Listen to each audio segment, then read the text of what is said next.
Friends, இன்றைக்கி restaurant ஸ்டைலில் white kurma சப்பாத்திக்கு நல்ல சூப்பராக எப்படி செய்யலான்னு பார்க்கலாம்.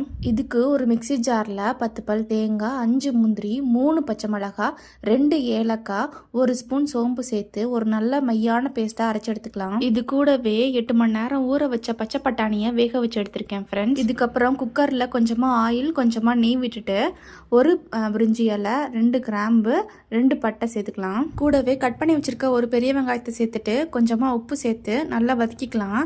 வெங்காயம் நல்லா வதங்கினதுக்கப்புறம் 1/2 ஸ்பூன் இஞ்சி பூண்டு பேஸ்ட்டும் சேர்த்து அதோட பச்சை வாசனை போகிற வரைக்கும் நல்லா வதக்கிக்கலாம். இஞ்சி பூண்டோட பச்சை வாசனை போனதுக்கப்புறம் பீன்ஸு, கேரட்டு, உருளைக்கிழங்கு இது 3த்தையும் நல்லா வேக வச்சுருக்கேன். அதையும் இது கூட சேர்த்து நல்லா கலந்து விட்டுக்கலாம். இது கூடவே வேக வச்சிருக்க பச்சை பட்டாணியை தண்ணியோட சேர்த்து ஊற்றிக்கலாம். இதையும் நல்லா கலந்து விட்டதுக்கப்புறம் கொஞ்சம் நேரம் கழிச்சு இந்த மாதிரி ஒரு கொதி வரும்.